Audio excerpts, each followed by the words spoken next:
So slow living, I think of as sort of a feeling. I don't like that sort of hustle, do more, be more, achieve more, go, go, go, go, go. I think a lot of times people are trying to cram so much in that they forget that if we're lucky, life is long and you might as well enjoy it. And there's no reason to try and overschedule and overburden yourself. I think a lot of people underestimate what they can get done in a week. And so instead of just sort of scheduling it out in a nice, slow, methodical way, they overcram themselves. And then because they overschedule and overcram themselves, they don't get it all done. And so they're always trying to play catch up. And it doesn't feel right. Welcome to the Mitlin Money Mindset Show. This is a podcast about the financial, money, and recreational mindset needed to successfully plan for and live your best life before and through retirement. Let's dive into today's show.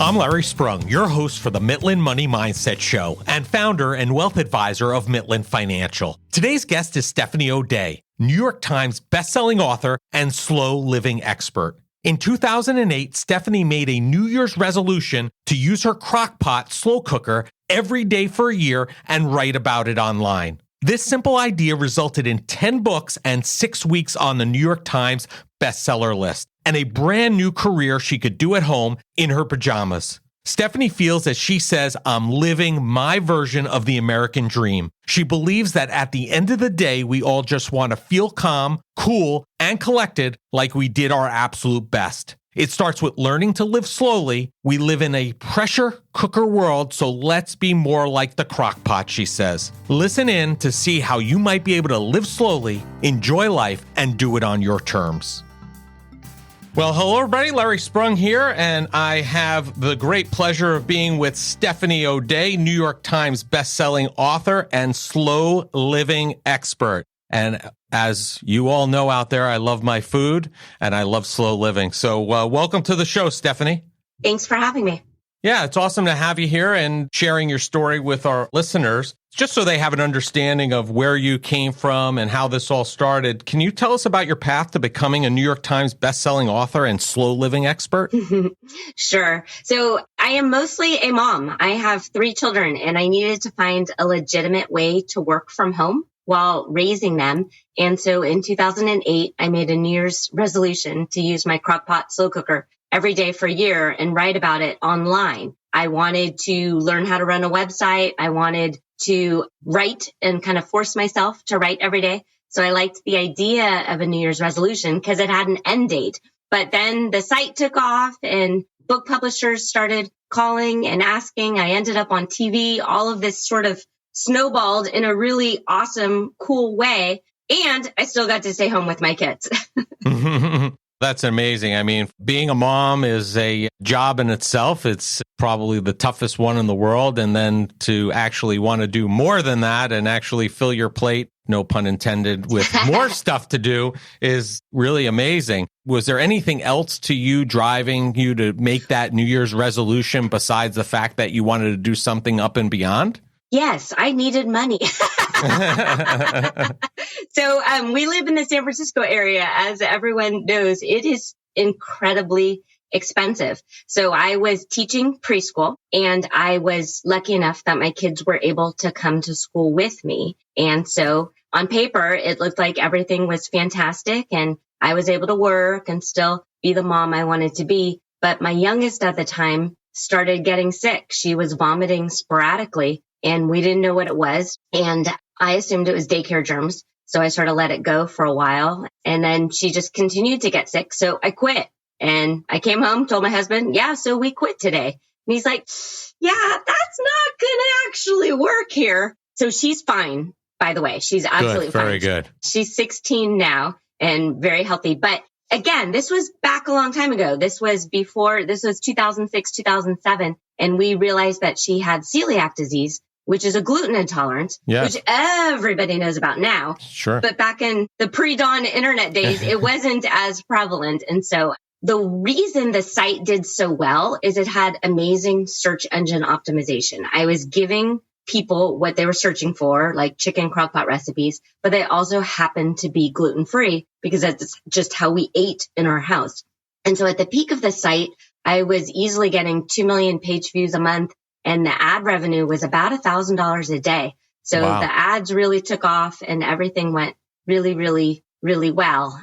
And it was a fun, amazing experience. Now, I have to say, San Francisco has one of my and my wife's favorite restaurants. I don't know if you know about it, but Gary Danko's is a fan favorite of ours. We love that place. Good. And, I'm glad. Everything's a little wonkified right now with COVID, but we will check it out. Thanks for the recommendation. It's amazing. It's amazing. You'll love it. So you started this business at the beginning of 2008, which is actually an interesting time because in the middle of 2008, we had the Great Recession. We are the Mitlin Money Mindset. How did that affect the business? Did you see an impact there from that? Yeah, it took off because people all of a sudden realized that they needed to trim their budget. And one of the best things you can do is to cook at home and stop ordering takeout and stop living beyond your means. So I do teach an awful lot about meal planning and paying attention to your grocery budget. And when you meal plan, you have to shop according to what's on your grocery list rather than wandering through the aisles aimlessly. Right. And if you are going to use your Crock-Pot, you need to already have the food in the house in the morning, 6 a.m., 7 a.m., in order to dump it into the machine, push the button, and wander off. So that creates, you're forced to have a meal plan and you're forced to plan ahead. And I think that immediately saves money because you're not in that frantic 4 o'clock, 5 o'clock, what's for dinner? Oh, I'll just order pizza. Right. Yeah. I mean, the worst thing for me is it never fails. I end up in the supermarket when I'm extremely hungry and I probably end up with 2 or 3 times what I really should. And half of the stuff I probably don't need or want, but it sounded good at the time because I was so hungry. So, right. So you start this year of slow cooking, right? And you're going to make a meal every day. I mean, did there come a point in time where you were like, oh my God, I don't know if I'm going to be able to figure out what to do next? I mean, it seems like a daunting task to do 300 plus meals in a crock pot. Yeah, it was leap year also, which I didn't know when I was getting into it. What egged me on was I was one of the first recipe sites geared towards moms and meal planning. And I was the first Crock-Pot blog. So I had a pretty large audience right away. The fact that there's strangers leaving comments and sending you emails is certainly an ego boost. But I have this sort of servant's heart. I had a social work background. I've always taught preschool and worked with families. The idea that I was helping somebody somewhere get food on the table or somehow simplify their meal planning and their day-to-day life, that is what feeds my soul. That is what super excites me and gets me out of bed in the morning is how can I help somebody somewhere? Right. And it eggs you on. So did there come any point in time where you thought you might have trouble or you were like writer's block almost where you didn't know what the next meal was going to be and you had to really do some legwork to figure it out?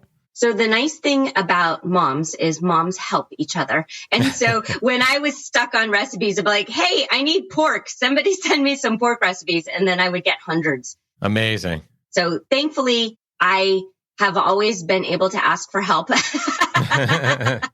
And moms definitely have delivered. Yeah. So I think most people have their go-tos, right? They have their favorites. They have their easy to make, whatever may fit the bill for that specific time. What are your top 3 dishes that you really enjoy and you think are a home run with the slow cooker? Sure. So in our family, I have 3 children and they are currently 19, 16, and 11. And when we have taco soup on the menu, they will always eat it. We do a lot of, we call it candy chicken, which is a nice mixture of brown sugar and soy sauce and garlic and onion. And it has this kind of teriyaki flavor. And that's delicious. And then lately we've been doing a lot of taco dishes just because it's so nice to put together a taco bar. And so you can make tacos out of any sort of shredded meat, which is super simple. Just plop in whatever you want in a jar of salsa and shred it. You can doctor it up if you want to be fancier. but you don't need to in any way. I really like dump and go, get out of the kitchen recipes. Right. And I think to some degree, and my time frame may be off a little bit, I think to some degree you were a little bit before your time also, because I remember even in the last couple of years, slow cookers really taking on a life of their own to some degree. So I think you were ahead of your time. I mean, so for those people that have not cooked that way, what kind of time commitment do they need in order to make a meal? I mean, is it a large one or is it a small one? No. So there's the Instant Pot, and that is a pressure cooker. And I think that might be what you're referring to in the last few years. So that's actually the opposite of what I like to do, because the Instant Pot will cook like a frozen chicken in 45 minutes, which is really exciting for a lot of people. But for me, not so much, because I want to know what I'm going to cook early in the morning. I'm still caffeinated and coherent, and I can get out of the kitchen. And especially when you've got little ones in the house, it's just not safe to be chopping an onion with cranky kids attached to your ankles at 5 p.m. So when the Instant Pot came on the market, I had this like little voice saying like, just because you can do something fast, it doesn't mean you should. And so I sort of pivoted away from the internet at the time. I was getting emails and I was getting pressure from my book agent and publishers, like just recreate all of your recipes for the pressure cooker, for the Instant Pot. And I didn't want to. I started feeling kind of phony baloney. And so I took a bit of time away from the internet. But as far as why slow cooking from a time commitment and why that just feels the most content in my body is that I don't actually like cooking. I do it because I have to feed people, but it's not something that excites me. It's still a chore. And I think eventually when I don't have to feed picky people, it might turn into a fun experience that I can shop at my leisure and pick out the absolute perfect vegetables to go in. But for right now, our evenings are filled with after school sports, homework, dance classes, PTA meetings, those type of things. So being home between 4 and 6 p.m. to figure out dinner doesn't work. So how long does it take you to get things started in the morning and get it rolling? Not long, 10, 15 minutes. I don't like browning my meat. I don't like caramel. I just truly dump it all in. I'm a huge proponent. So the big commitment's really in the preparation, the shopping, making sure you have all the items that you need to put in the cooker. And then after that, it's pretty relatively easy. Yeah, I think so. I think sticking to a grocery list and planning out your meals. So we do one grocery shop a week. And I shop with a meal plan, and I have an itemized grocery list, and awesome. That's what we're going to have. And it's on the calendar. The kids know, nope, Wednesday night, we're having honey lime chicken. There you go.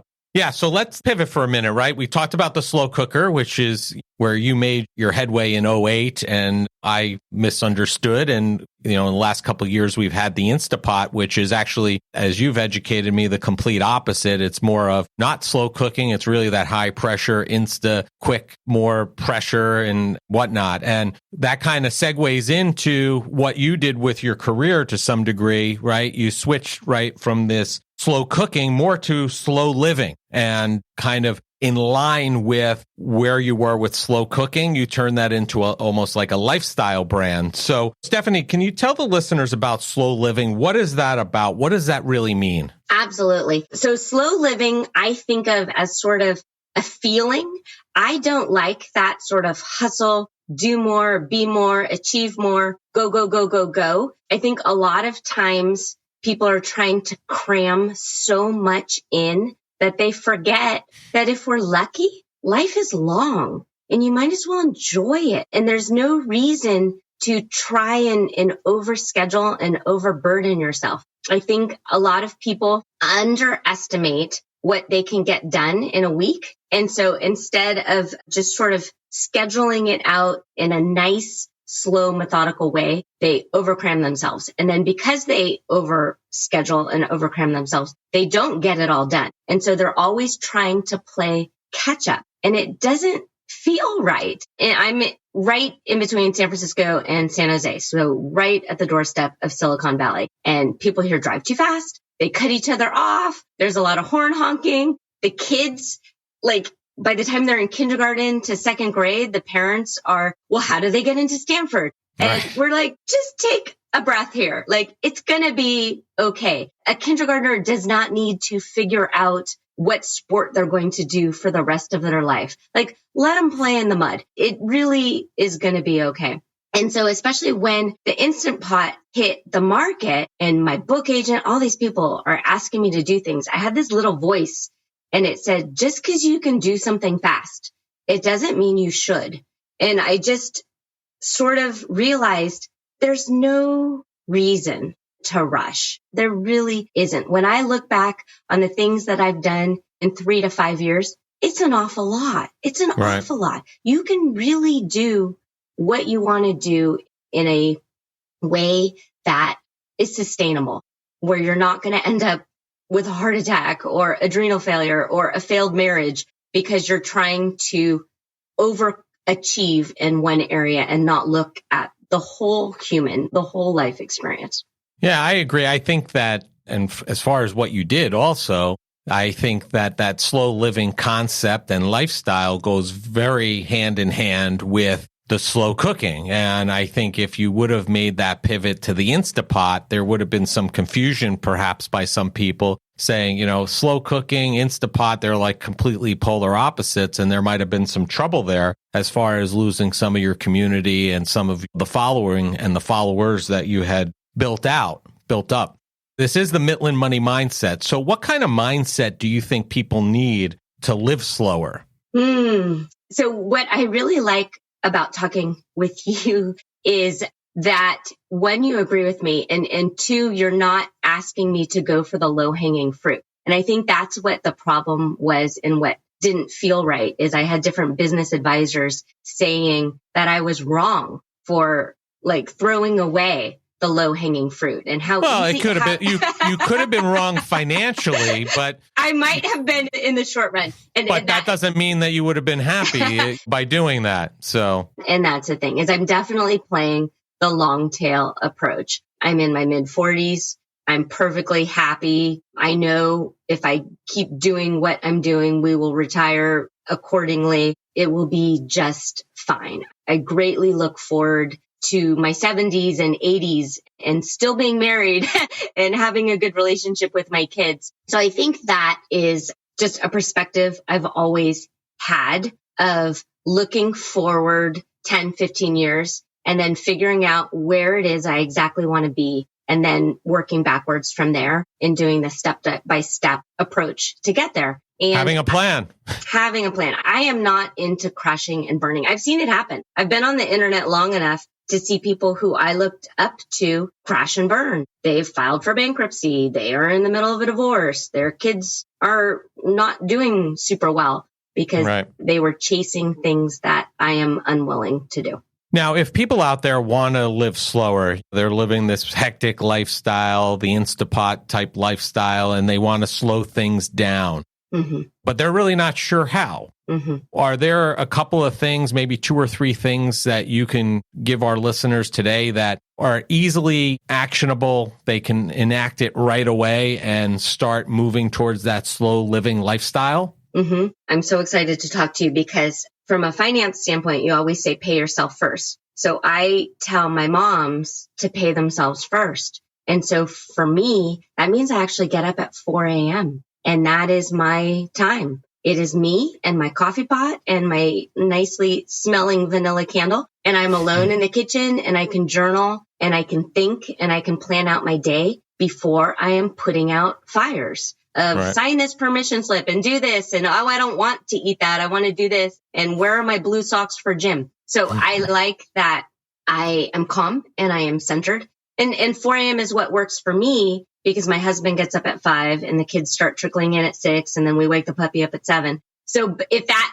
seems redonkulous to you, then just start shifting forward. But give yourself at least a half hour to an hour to remember who you are as a human before you start essentially firefighting all day long. Right. And this isn't something, just so people understand, this isn't something that you have to wake up one day and say, hey, I'm going to do this and do it A to Z, just like you just described. It's something that really takes a little bit of time to start implementing and acting until you get up to that point, really, because Otherwise, you're probably going to fail if you try to just wake up one day and say, hey, I'm doing this new thing every day, and probably not going to work. It's like going to the gym and then all of a sudden working out, and then the next morning you wake up and you're hurting and you don't want to go back to the gym ever again. I mean, is that a fair comparison? Absolutely. I am very into teeny tiny little baby steps, and just keep trudging forward, and you'll get to, it's very slowly, you will get to where you want to go. I teach the concept of the peace pyramid in a group coaching course that I do. And so if you've got a pyramid at the very bottom, we start with time management, because if you're always late to things, if you always feel like you're rushing, you've got to figure out your time management. And then from there, we do health and finances. So that's the very bottom of your pyramid. And for many people, that's where you stay for a long time. Right. And that's okay, because you have to have that foundation in place before you add on to it. And then from there, we do organization and relationships. And then we put the tiny little piece of the triangle on top, which is peace, which is life purpose and figuring out like the bigger meaning of things, which a lot of personal development and self-help authors say to start with. But it's really hard to sit and meditate and navel gaze and pontificate the meaning of life when you know you've got 12 baskets of laundry to fold and all of this other stuff that needs to happen. And so that's why I start with the peace pyramid from the bottom and grow it that way. Yeah, I think you have it right. I mean, I think those three things that lead up there will also help you achieve that higher peace also, because if you're just striving for that, but you don't have those other things in order, like you said, it's going to be very difficult for you to ever achieve that. And I think you're setting yourself up for failure, most likely, you know? Absolutely. Well, and it's funny because you pick up like a Real Simple magazine or some sort of magazine that's unfortunately geared towards women. And so they make it seem like if you have an organized linen closet or spice cabinet, then you'll feel at peace. And that's not true if you're in debt or if you're buying $400 worth of baskets to organize your garage. That's not going to give you inner peace. There might be some people that'll get some inner peace. I don't know if they'll get complete inner peace from there, but there are some people that will definitely feel peaceful by having an organized closet for sure. I'm not necessarily one of them, but that's okay. You mentioned the moms earlier, that you have this large following with moms, and I've seen that you've been called the Tony Robbins for moms. Why do you think you've been called that, and what does that mean to you? Well, I'm certainly not going to make anybody walk through coals or or yell or swear at them. But I think it's that it's not just one part of having a successful life. You do need to have all of the different things in place. And I do think that knowing who you are and what you stand for matters. And a lot of women forget to take care of themselves because they're so busy caretaking for other people. And Tony Robbins, just in general, is larger than life. And I am not, but I do believe in sort of paying attention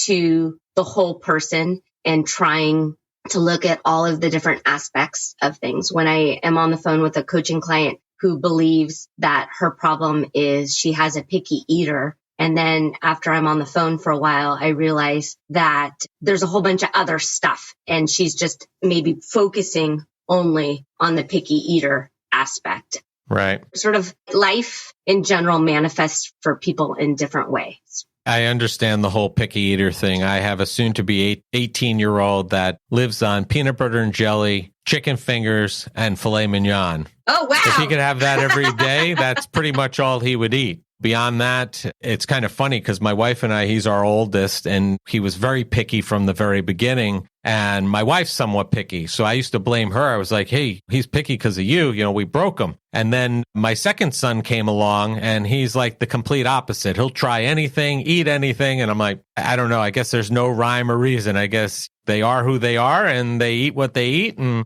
that's it. I don't know what's going to happen when he goes to college. Hopefully there's a supermarket not too far away so he could get bread, jelly, and peanut butter and he'll be fine. But yeah, it's an interesting thing when you have people like that. It makes it more difficult, especially for the moms, to put those meals together. Yeah. What I really liked what you said is he is who he is and you are just sort of okay with it. And I think that's what is so nice and gratifying. And I think so many people beat themselves up and they think they haven't figured out the formula or that somehow they've done something wrong. But the fact is you're growing a whole human, a future adult. And you can't micromanage every incy bitsy bit of everything. If your kids continue to grow, if they continue to meet their milestones, if the doctor's not worried about it, just let it go. Right. And be okay with it. I agree. As long as they're healthy, that's fine. And I think parents in general, and I'm not an expert in this, I'm just talking from my own observations. We get too hung up on trying to make people perfect, and there's no such thing as perfect. And we have to, at the end of the day, we have to raise, like you said, young humans that one day are going to be out on their own. They're not going to have us there. And we have to make sure that when they're away from us, that they have the tools needed to live the life that we want them to live and be successful and healthy and all those things. But they're going to have to do it without us. We can't shelter them and guide them for the rest of their lives. We want to make sure that they can go out on their own and be their own people. So if that means when we go out to dinner, him ordering chicken fingers off the kids' menu, or it is what it is, that's just what we'll have to deal with. Well, from a financial standpoint, ordering the chicken fingers is better than the filet mignon. So yeah, but the filet mignon does taste a lot better. It really tastes a lot better. So again, we talk a lot about mindset here, and I want to shift it over to you. What is the mindset for somebody, let's say other moms who are listening or other people, anybody really? What's the mindset needed for someone to take their passion, something they really like, and turn it into a successful business? I mean, this is clearly something you've done successfully, and I'm sure other people have had thoughts about, maybe just haven't pulled the trigger. But is there inherently a mindset shift that you have to undergo to, embark on that trip? I think one of the better things I did was that I gave it a whole year. I had an idea for a New Year's resolution and I stuck to it. And I think sometimes people have great intentions, but they don't follow through and the execution gets muddied because they give up. And it takes a long time to get the ball rolling, to feel comfortable with what you're doing. And I think eventually success can be reached for almost any idea and anything if you just stick with it and follow your gut and your intuition. One of the reasons I kind of like to go quiet and I have that time in the morning is that's when the ideas come. And you'll get this flash of an idea, and maybe it's on a long walk or maybe it's in the shower, but you'll know it's a good idea because it sort of feels good in your body and it sticks with you. And a lot of people are like, oh, I better write these things down. If it's a good idea, it's not, you don't need to write it down because it's going to haunt you. It will haunt you and haunt you until you follow it through. And that's what you want to do. Wayne Dyer always used to say, don't die with the music in you. If you've always wanted to write a book and that is the thought that keeps coming back to you, just do it. It's really not that hard. You just open a Google Doc and start writing. It's not that hard. Yeah, I think you've brought up some good points, some just right now and some throughout the whole conversation. I think one is you have a plan, right? I think that's important regardless of what you're going to do. If you're going to try to start a successful venture, have a plan for it. And it doesn't have to be detailed to the letter and the dot. I always say done is better than perfect, right? You want to make sure you get it done. And then having that commitment and kind of bringing it back full circle, taking that slow cooking, that slow living approach to building a business or a new opportunity is typically going to create something that's going to last a lot longer than taking that instant approach where you're expecting instant gratification, that you're going to just all of a sudden launch this business. Everybody's going to come. If you build it, they will come philosophy. And that doesn't happen necessarily. It's almost investing in a child or taking in that time and nurturing a baby and growing it up and utilizing that plan to continue that emphasis on the transformation of where you are today. And you've certainly done that. You started out as a slow cooking expert and now converted it and transitioned it into slow living, which I think is awesome and probably more pertinent than ever based upon what's going on in today's world. People are looking to live slower lifestyles, I think now more than ever. So congratulations on that. I'd like to know, what are the next big steps for Stephanie O'Day and the brand? Is it bad that I'm looking forward to the kids leaving so then I can get a little RV and, and drive very slowly? So. It's so funny. I'm in my mid-40s, but I'm definitely looking forward to the retirement stage of my life. As far as the brand, I have some ideas. When COVID's over, I would like to go back to giving in-person workshops and groups. I do like the one-on-one connection that sometimes you lose through Zoom. I have some visions, but not necessarily some definite have-tos. I think I'm okay with just sort of letting things unfold. And that's what feels right to me right now. Is I don't want to overcommit. I want to be able to do this in the next 10 years in sort of a slow, methodical way. I think that's a great idea. And worst case scenario, if that big idea comes and sticks with you, you could always pull the trigger in and act on it, right? Absolutely. You always have that option. So I think that you always make better decisions when you evaluate them slowly rather than pulling the trigger just because you think something's a good idea. And it sounds like that's a philosophy that you use, which is fantastic. Stephanie, it's been a pleasure speaking with you, and we end every show by asking everybody the same question, and I think you may have given us an inkling to what the answer is. I don't know, but maybe you'll say something different. But what did you do today that brought you joy and put you in the right mindset for success? So I definitely did get up early, and I knew I was going to talk to you, and so I spent some time listening to some of your past episodes and just sort of getting centered in a way that I thought I could best answer your questions and serve your audience.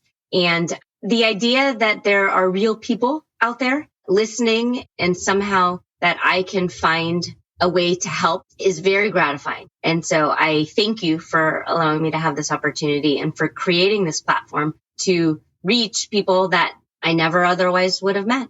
Awesome. Yeah, well, that's what it's all about. So bringing good people out to the forefront, letting our listeners listen in, get some great ideas because they may be in a position just like you were in 2008 and looking for an opportunity. And hopefully maybe this gives them the inspiration to start opening that Google Doc and either starting the book or putting an idea from, I guess we used to say pen to paper, but now it's from keyboard to Google Doc, I guess. I don't know. But listen, it's been a pleasure having you. If people want to find you online, we'll have all this information in the show notes, but what's the best way for them to connect with you? Sure. So I'm Stephanie O'Day, and O'Day is O-D-E-A. So the URL is just stephanieoday.com.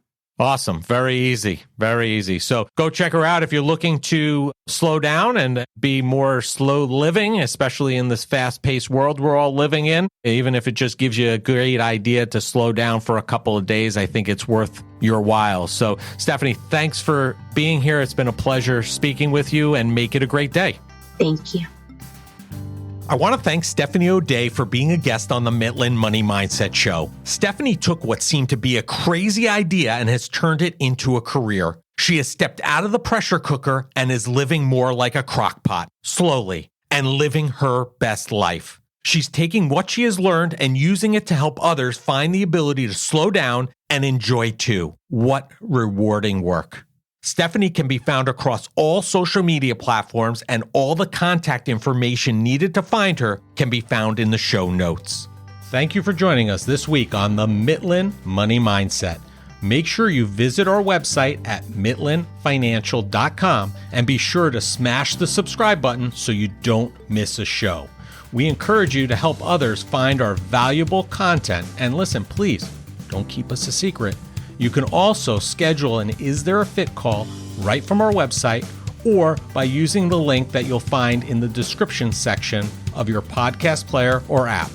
Be sure to join us for our next episode to learn more about the mindset needed to successfully plan for and live your best life before and through retirement.